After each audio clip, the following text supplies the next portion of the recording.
Şimdi seslendirdiğim öyküde yaşamak demek ilk iki kelimesi var.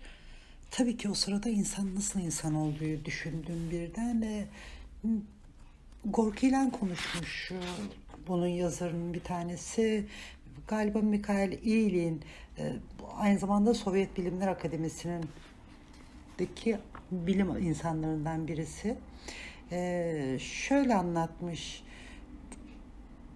Biliyor musunuz? Ben bu kitaba nasıl başladım demiş. Şimdi uçsuz bucaksız uzayı gözünüzün önüne getirin. Yıldızların, bulut suların doldurduğu uzayı. Bu devler devi bulut sulardan birinde güneş alev alev yanıyor. Güneşten gezegenden kopuyor. Küçük bir gezegende madde canlılaşıyor ve kendi bilincine varmaya başlıyor. Bunun sonucu da insan ortaya çıkıyor. Yolun sonunda sonlanmak var. Yeni bir başlangıç, yeniden şahlanma, silkelenip kendine gelme, küllerinden yeniden doğma. Bunları bir sürü arttırabiliriz. Ancak yine de Mikhail İlin'in ve Segal'in o kitaptaki yazısıyla alakalı insanın bir dev olduğu söyleniyor. Şöyle söylüyorlar, bu devin öyle kolları var ki hiç gücü çekmeden bir lokomotifi kaldırabilirler. Bu devin öyle ayakları vardır ki günde binlerce kilometre koşabilir. Bu devin öyle kanatları var ki bulutlar üzerinde kuşların çıkamadığı yüksekliklere uçabilir. Bu devin öyle yüzgeçleri var ki su altında balıklardan daha iyi yüzebilir. Bu devin öyle gözleri ve kulakları var ki görülmeyenleri görür, başka bir kıtada konuşulanları işitir. Bu dev o kadar güçlüdür ki dağları delip geçer ve dolu dizgin akıp giden suları durdurur. Bu dev yeryüzünü istediği gibi değiştirir. Ormanlar diker, denizleri birleştirir, çölleri sular. Kimdir bu dev? Bu dev insandır. Acaba insan nasıl dev oldu? Nasıl dünyanın efendisi oldu? İşte İnsan Nasıl İnsan Oldu kitabında bunu yazmışlar. Şimdi gücümüzü nereden alıyoruz? İradesizlik içinde yaşayanlarda güç olmaz ki. Düşüncesizlerde irade var mıdır? İradesizlerde mi düşünce olmuyor yoksa? Ya yine binlerce örneklendirme yapılabilir burada ama şuna inanıyorum ki 7 yaşındaki okul çağındaki çocuklardan 77 yaşındaki büyük babalar da iradesizce yaşıyor hayatta. Ya verilen kararlar uygulanmıyor, görevler yapılmıyor, yaşadığından zannedilen hayatlar ya irdelenmiyor, sorgulanmıyor. Çünkü sorgulamak felsefi görüşü gerektirir. Ya sorgulanmamış bir yaşam değildir. Yaşanıldığı zannedilen hayatlar irdelenmiyor. Göz göre göre gerilemelerine izin veriliyor ve devletler de buna seyirci kalıyor. İşlerine mi gelmiyor? Oysa Sokrates'e göre insan yaşadığı hayatı, temel değerleri sorgulamalıdır. Yani sorgulanmamış hayat yaşamaya değmez. Siyasal ve toplumsal ortamda yetişen kişiler içinde yaşadığı toplumun ahlak ve görgü kurallarına göre yaşarlar ve hiç sorgulanmadan yaşamlarını devam ettirirler. Çünkü onlar sadece hayattan zenginlik, haz, şan, şöhret gibi şeyler bekliyor. Bir tek bunu istiyorlar. Size deminden beri Sokrates diyorum. Peki sahi Sokrates kim? Ben bir tek onun hap gibi bir burnunun, patlak gözlerinin olduğunu biliyorum. Milattan önce Atina'da bir filozof işte. Bu insanı inceleyen bir filozof Sokrates. İyilik, kötülük, erdem, ahlaksal gerçekler toplumlara, insanlara göre değişen şeyler değil demiş Sokrates. Bunlar demiş dışarıdan öğrenilecek bilgiler değil. İnsan ruhunda örtülü halde bunlar bulunurlar demiş. İşte sorgulanmamış bir yaşam yaşamaya değmez diyen Sokrates o yüzden değerlerin bilgisinin insanın içinde olduğunu söylemiş. Kimseye bir şey öğretmem. Sadece onların düşünmelerini sağlayabilirim demiş Sokrates. Hani öğretmenlerin hep öğretmek için çabaladıkları, filozofların da hadi birlikte öğrenelim dedikleri farkı gibi. Yani kısacası ahlak felsefesinin kurucusudur Sokrates. Felsefenin gücüne sahip hükümdar, kral, prenslerin olmasını istemiş Sokrates ve bunu da Platon'un Devlet adındaki kitabında yazmış. Filozoflar kral, krallar filozof olmazsa birey ve kamu mutsuz olur demiş. Dünyanın mutsuzluktan kurtulması işte bu sayede gerçekleşir ve dünyamız hala mutsuzsa işte Sokrates'in dediği gerçekleşmemiş. Yani filozoflar kral, krallar filozof değil. Bir tek filozof kral ya da kral filozof ya da imparator filozof Marcus Aurelius'tur. Shakespeare'de Jules Caesar adındaki trajedyasında Marcus Aurelius'un Caesar'ın ölümünden sonraki konuşmasını esas almış. Tarihin en ünlü suikastlerinden birisi Jules Caesar suikastidir. Bu 18. yüzyılda gerçekleşmiştir. Brutus Roma'yı herkesten üstün tuttuğu için hainlik yapan tek adamdır ve Sezar artık ölmüştür. Shakespeare'de Jules Caesar adlı bir trajedi yazmıştır. Ve bu trajedinin içinde işte sözünü etmiş olduğum imparatorlardan bir tanesi de Marcus Aurelius'tur. Marcus Sokrates'in dediği gibi bir tek filozof kral ya da kral filozof olmalıdır demişti. Birey ve insanların ve kamunun mutlu olması adına. O yüzden bu trajedyada da Marcus Antonius'un bir tiradı var. Sezar'ın ölümünden sonradır bu tirat. Sezar artık öldürülmüştür. Halk ölümünün iyi olduğunu düşünmektedir. Marcus Antonius cenaze töreninde konuşmak için Brutus'tan izin ister. Dostlar, Romalılar, yurttaşlar dinleyin. Ben Sezar'ı gömmeye geldim. Övmeye değil. İnsanın ettiği kötülük yaşar ardından. İyilikleri ise toprağa girer kemikleriyle. Bırakın. Öyle olsun Sezar içinde.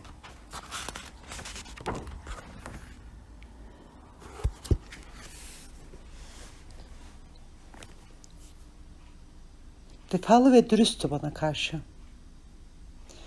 Hep sevdiniz onu bir zamanlar. Boşuna da değildi. Elbette ki boşuna değildi bu sevginiz. Sonra ne oldu da yanmıyorsunuz bu ölümüne? Ey düşünce! Yırtıcı hayvanlar arasına kaçmışsın.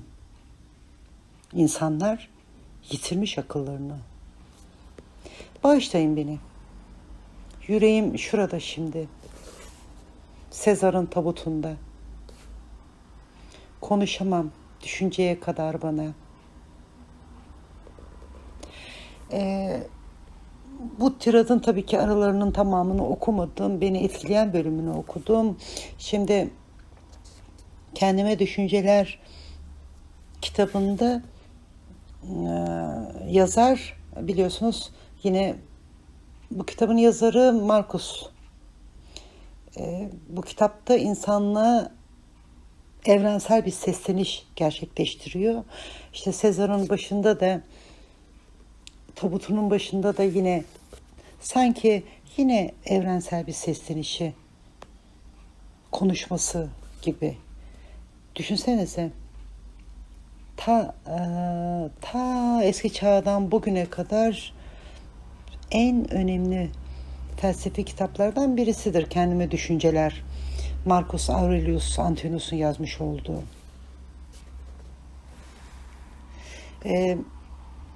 İlk milattan önce 27 yılında Roma İmparatoru unvanı kullanıldı. Burada Augustus ve Sezar unvanları da, yani imparatorluk demek Augustus Caesar demektir. Çünkü ilk hükümdar Augustus'tur. Yani ya Roma ordusu ya da Roma senatosu atamalı ve bunları atamıştır. Dünyanın en etkili insanlarından birisidir Jules Caesar. Çünkü Jules Caesar Roma Cumhuriyeti'nin Roma İmparatorluğu'nun dönüşmesini sağlamıştır. Yani Jules Caesar halk tarafını tutmuştur. Romalı asillerin baskılarını kaldırmıştır. Shakespeare ayrıca Macbeth, Kral Lear, Otello, 3. Richard, Hamlet gibi oyunları da yazmış. Bunları yazarken Machiavellist düşünceyle yazmış. Niccolo Machiavelli 1500 yıllarda Floransa'da yaşamış bir siyasetçi. Yani o zamanlar İtalya diye bir yer yoktu. Floransa vardı. Shakespeare'in yazmış olduğu bu oyunlar da Rönesans dönemi tiyatrosuyla alakalı. Machiavelli'nin Prens adında kitabında sevgi ve korku bir arada olamayacağına göre birini seçmek gerekirse korkulmak sevilmeye evladır. Zira çekinmek hissi insanı hiç terk etmeyen bir ceza korkusuna dayandırır demiş. Kitlelerin yüreğine korku vererek yönetmeye dair bu kitabı yazmış. Sevilmek mi, korku mu? Hiçbir övgü bu adın büyüklüğüne erişemez. Mezar taşında bu cümle yazıyor. Yani normalde o kitapta öğreti değil de bilgiler vermiş. Amaca giden her yol mübahtır demiş. Ve çok ilginçtir. Said Halim Paşa yalısı diye hep duyarım, görürüm. Gittim mi? Belki gitmişimdir, hatırlamıyorum. Dedelerinden birisi sanıyorum Kavalalı Mehmet Ali Paşa. Tercüme edenlerden birisidir bu Prens kitabını. Daha sonra da işte Said Halim Paşa Rumeli Beylerbeyliği'nin sadrazamlarından birisi olduğu tarihler yazar. Yani sonuçta Prens adındaki kitap yani 500 yıl önce yazılmış. Yani 1500 yıllarda, biz şu anda 2000'li yıllarda olduğumuza göre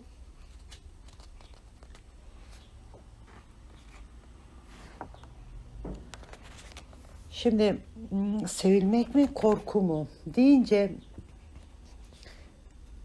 oğluna mektup yazan Fareler ve İnsanların yazarı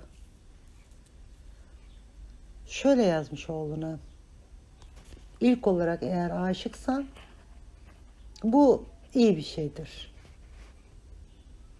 Hatta bir insanın başına gelecek en iyi şeydir. Öncelikle sonuna kadar hissettiklerinin tadını çıkar. Aşkın amacı en iyi ve en güzeldir. Ona ulaşmaya çalış. Eğer birine aşıksan o kişiye açılmakta bir tehlike yoktur. Yalnızca bazı insanlar çok çekingen. Steinbeck çocuğuna yazdığı mektupta bunları söylemiş. Rönesans tiyatrosunu en iyi yapan adam Niccolo Machiavelli. Şöyle ki, daha önce de söylediğim gibi Shakespeare Machiavellist düşünce olmasaydı işte Macbeth, Kral Lear, Otello, Hamlet'i bu kadar etkileyici yazamazdı. Ee, Shakespeare evet bunları yazdı. Karakterlere Machiavellici tipin özelliklerini monte etti. Ve bu oyunlar o yüzden çok güçlü oldu. Ee, işte Avrupa'nın ilk banker ailesi, Medici ailesi. Başka bir aile daha var sanıyorum. 1500'lü yıllarda Floransa'da onların her söyledikleri kanun gibi. Yani her şeyin kararını onlar alıyor. O dönemde de Machiavelli diplomatik bir görevde sarayda bulunuyor.